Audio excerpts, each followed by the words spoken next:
I am New York. Я сам Нью-Йорк. I am New York. Yo soy Nueva York. Sono New York. Je suis New York.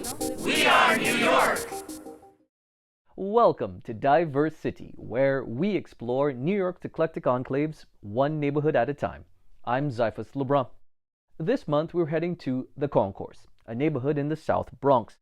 The majority-minority district is more than 60% Latino and 30% African American, with an increasing number of immigrants from Africa and South Asia.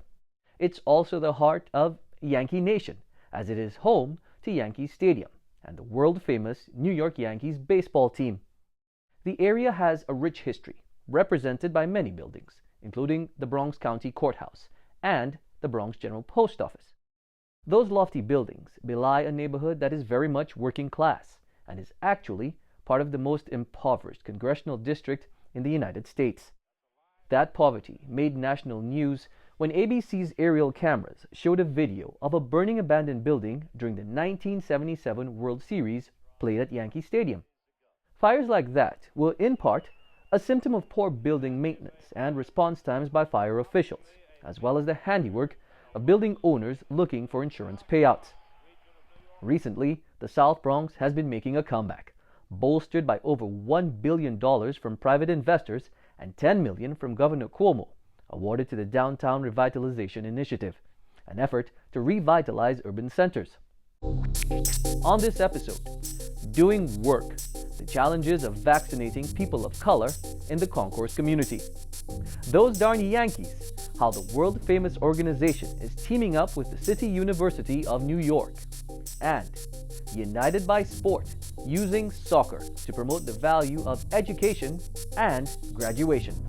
Those stories and more coming up as we explore the Concourse.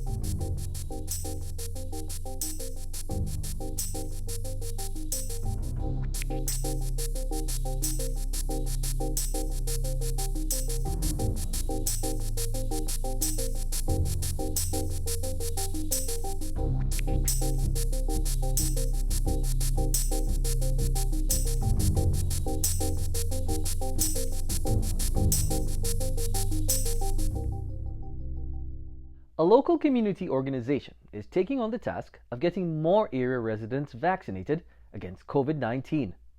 Crystal Lowe reports on some of the struggles the nonprofit BronxWorks has encountered while mounting this massive endeavor. At the start of the pandemic, BronxWorks began raising awareness about COVID testing through a program called Test and Trace. Test and Trace did more than what was in its name. You know, there's a whole effort in the city to follow up with people who have come in contact with COVID-19. We're on the back end of that, so we get referrals to get in touch with people to see what resources they need. John Weed is the Assistant Executive Director of BronxWorks. He's been with the organization for over 3 decades. He says that in addition to those services, back in February, BronxWorks began a massive outreach campaign to get as many eligible Bronx residents vaccinated as they could. There was a limited number of vaccines available for a limited number of people, right? So it wasn't everyone. It was only certain segments of the population that were actually qualified. So what we saw, and we operated for 5 days here. The first day, we saw an overwhelming amount of Bronx people, right? So they were local folks from here.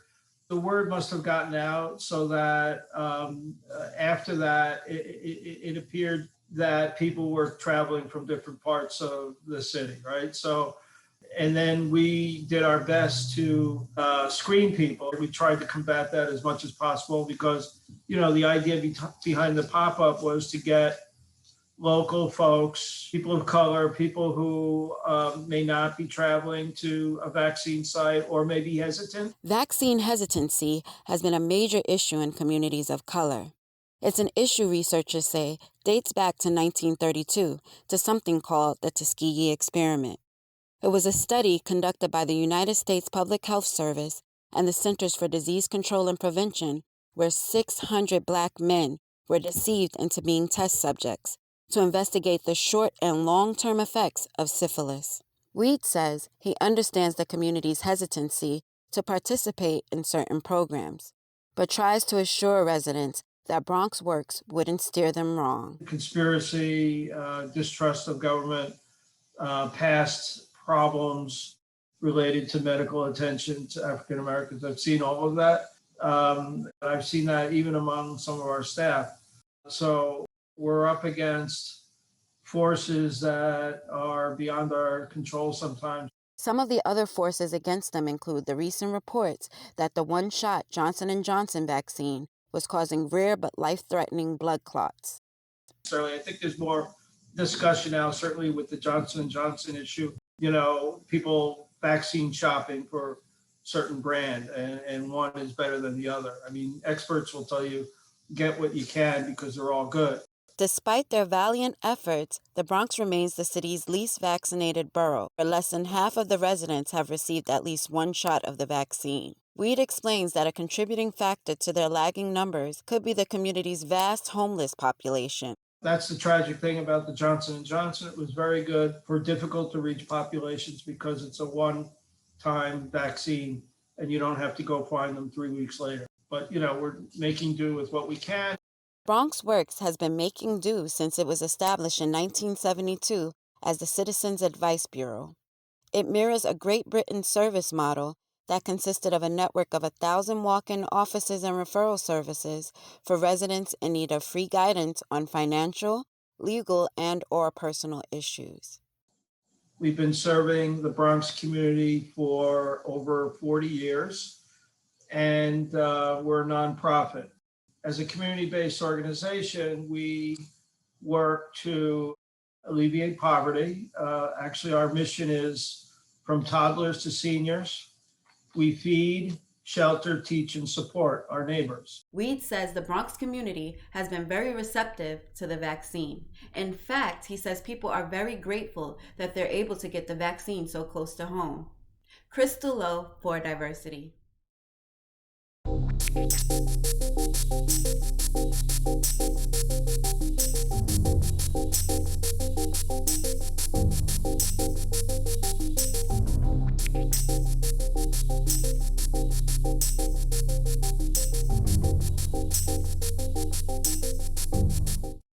A hip-hop museum, affordable housing, some waterfront space. The concourse area is getting a package that local critics say comes at the cost of much desired access to the Harlem River. Shannon Ayala reports.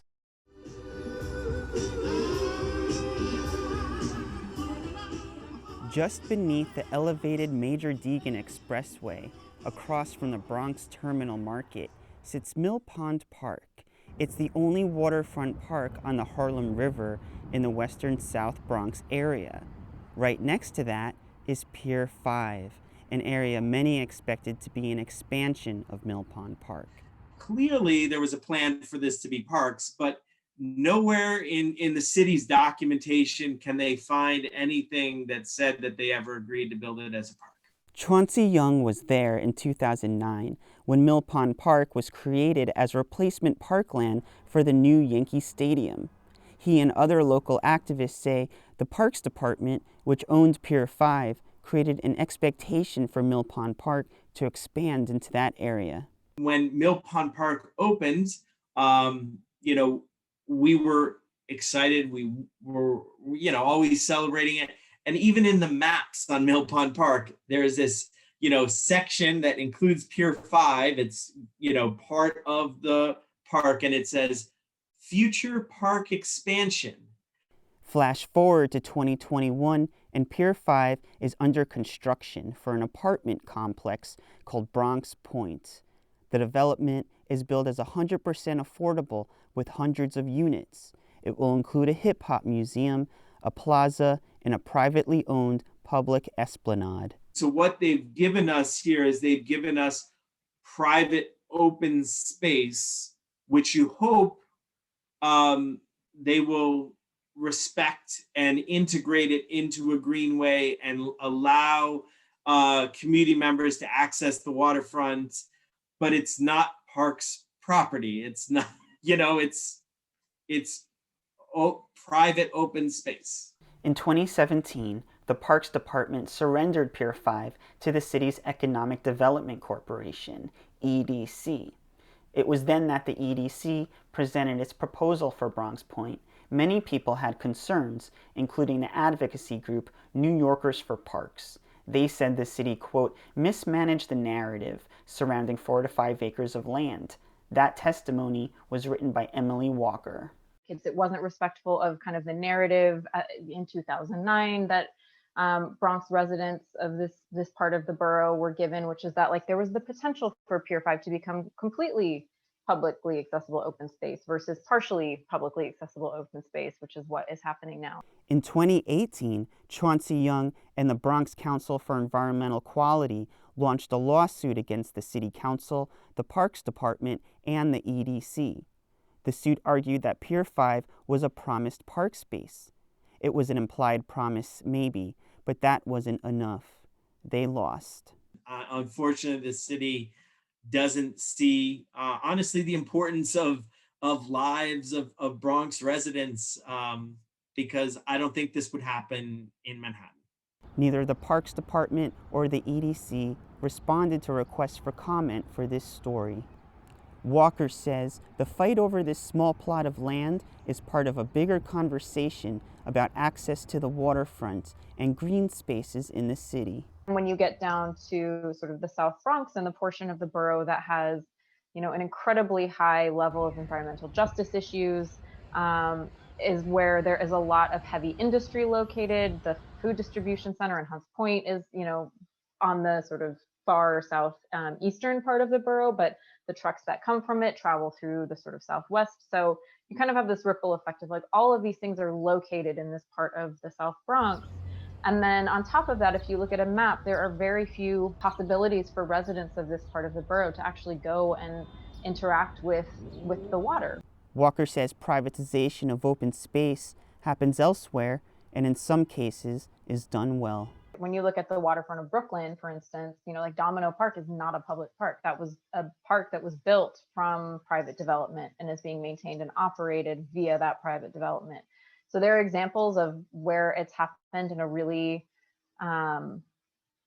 thoughtful way. The EDC expects Bronx Point to be finished in late 2023. Shannon Ayala for DiverseCITY.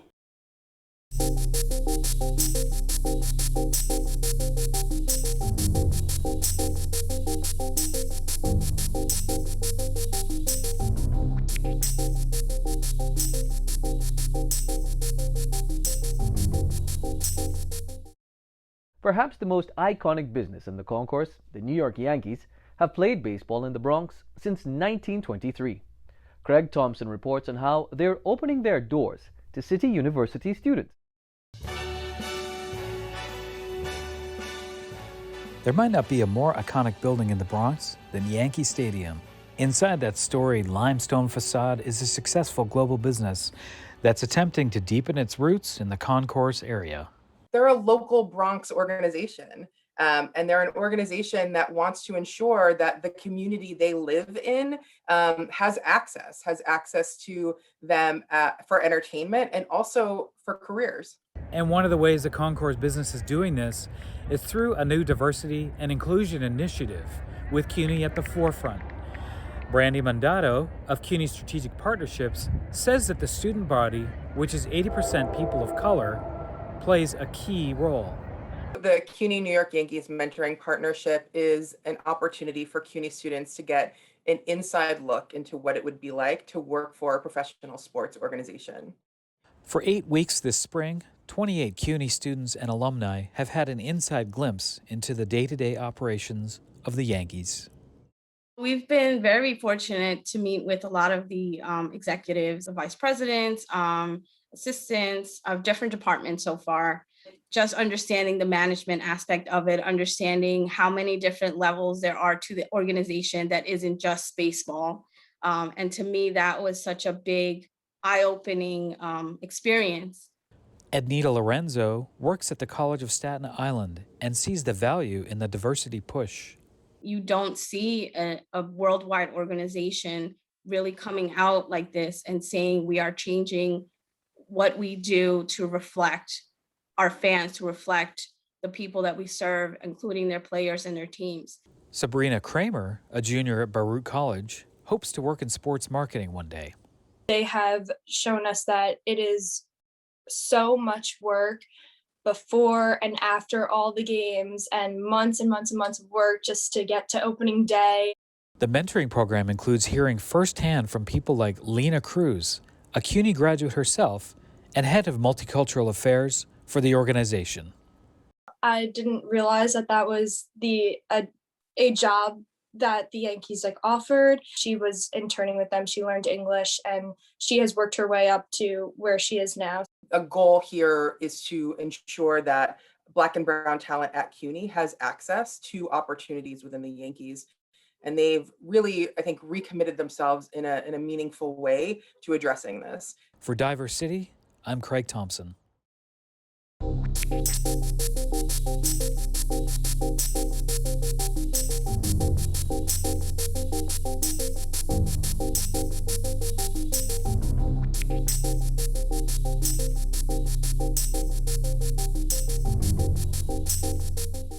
The Grand Concourse is a 5.2-mile-long thoroughfare dotted with historic gems from various time periods.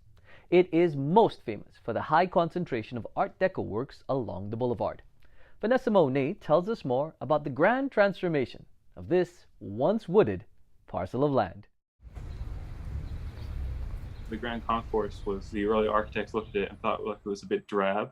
So the idea was to really kind of spruce things up in this one area and make it kind of this very chic, very urbane place to live for wealthy New Yorkers. Roger McCormick is the education coordinator at the Bronx County Historical Society. He says the Grand Concourse was always meant to be, well, grand. The Grand Concourse was designed and modeled after the Champs-Élysées by the French engineer Louis Ries. And at the time the Grand Concourse was, when we were thinking about developing it, it was mostly farmland in the Bronx, and it was being industrialized pretty rapidly at the end of the 19th century and the turn of the 20th. And Louis Ries was hunting, and he noticed this ridge going down the Bronx. And he said this would be perfect to have a road here. And the idea was that you would have a major road to rival Park Avenue and Fifth Avenue in the Bronx. Construction began in 1894 and carried on during the height of the city beautification movement. This was a reform philosophy of architecture that introduced beautification and monumental grandeur to cities across North America. 1904 saw the opening of the IRT subway system connecting Lower Manhattan to 145th Street. And by 1905, service was expanded to the Bronx. This created easier access to the city center and led many immigrants who lived in crowded tenements downtown to seek out more space uptown.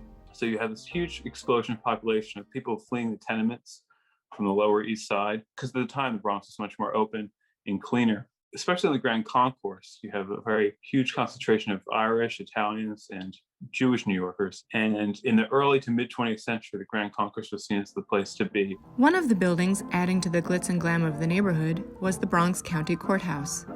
The now landmarked building was constructed in the ornate Art Deco style and today serves as Bronx Borough Hall. The building itself has a number of friezes that are dedicated to justice, great themes in the Bronx, such as the Battle of Pelham Bay. Another landmark work which added to the area's elegance is the Andrew Friedman home. Friedman was a wealthy businessman and principal owner of the New York Giants at the turn of the 20th century. The house, which was designed in the French and Italian Renaissance style, was supposed to be a place where the rich who had lost their wealth could find refuge. And in the early 20th century, in 1907, there was a Great Depression, not as severe as the one in 1929, but a great economic downturn. And many of his rich friends lost almost everything they had. So this led Andrew Friedman to think, what if this happened to me? How would I get by? So he founded what was kind of like, I guess, an incipient form of a nursing home. That it would be this home for the indigent, and they would be given cultural activities, and they'd be taken care of in their old age, even if they weren't wealthy. When it opened in 1924, the residents of the Andrew Friedman home lived there for free, but over time, the trust's money ran low. By the 1960s, occupants were required to pay rent, and many moved out over the next 2 decades as white flight took off in the area. This flight was in part due to America's economic downturn in the early 70s. That hit New York City, particularly the Bronx, very hard. As these whites left the area, minorities who were denied homes in the suburbs because of practices such as redlining moved in. That had consequences. There's this huge pullout from investors. They wouldn't give money for certain areas that were seen as undesirable. And it's taken a long time for that stigma to go away, at least from the Bronx. Robert Moses, the roads, a lot of people were pushed out, and expressways and highways kind of just gutted what were once, very vibrant communities. While the Bronx was going through this transformation, legislators took steps to hold on to some of the area's early character. In the 1970s and the 1980s, the Concourse area had become a bit run down. So that was kind of the impetus to make it a historic district, so that those buildings would not only be maintained and kept looking nice, but also that they wouldn't be torn down for development. So in a way, it's ironic because they were built during a huge flush of development. But now the idea is that you wouldn't want to mar the historical past of the Concourse. For Diverse City, I'm Vanessa Monet.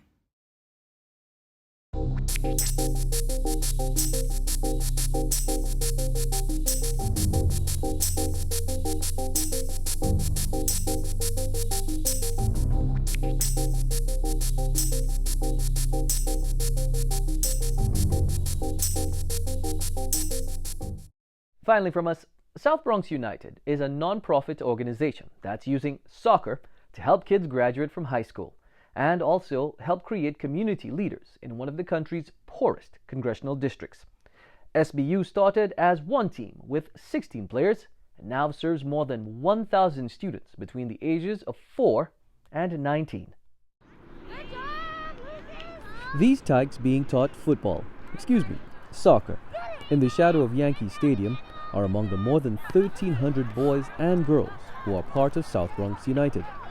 Andrew So started the nonprofit in 2009 as an after-school program in an area that didn't have many.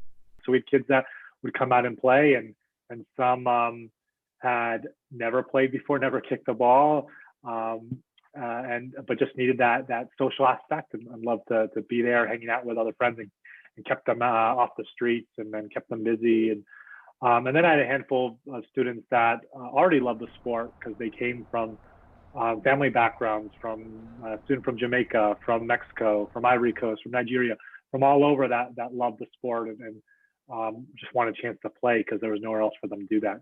Soccer, though, is just the entree. The students get college prep, counseling, and lately, immigration services for them and their families. We knew we were working with youth from diverse backgrounds, from families from all over the world, but it took years before I realized that the trust and the support network we built made us kind of the perfect connection for them to get access to immigration screenings and legal services and representation, which we provide now. Beyond these services, So wants students to learn about accountability and to become leaders in their community and beyond. They stress that to players like 17-year-old Javier Lopez, or Javi, who is a defender on one of their teams. We always encourage each other to be better, and then the good thing about SBU is that SBU set up a standard since day one. Is that you got to be better at school and in soccer, right? We have 100% graduation rate for seniors in our program. So from high school, so make sure every single student graduates high school. If they're in our program, they're going to graduate, and then 94% go on to college. So even this past year with the class of 2020, who went through the last 3 months in a pandemic, every single one of our graduates is now in college. That's a stark figure, particularly because, according to Education Department statistics, the Bronx has the city's highest high school dropout rates, 12.7% in 2019 and 9.3% in 2020. That's part of the reason So and his team recently got some international recognition for their work. The organization won the 2020 Laureus Sport for Good Award. It's like winning an Oscar in the world of international sports. Thank you so much to Laureus, especially for making this part of your mission. And it's really humbling for us to be up on the stage representing hundreds of other organizations across the globe that use sport for social good. Despite the accolades, the South Bronx United team has had to deal with their share of struggles. They launched a #LightUpMacombs campaign to draw attention to the fact that the field on which they train and play is slowly losing its overhead lighting. Then, of course, there was the pandemic that led to many of the courses being held online, even training sessions. Javi Lopez didn't mind the change because it cut short his long commute from home. Well, personally, you might call me crazy, but I really like this online school. I feel like I get a lot more things work because I don't got to worry about taking the train, come back. Lopez isn't the only one staying positive, so hopes to continue to grow the program. The next step, he says, will be to create a permanent team clubhouse rather than sharing a space as they now do with the Boys Prep Charter School along the Grand Concourse.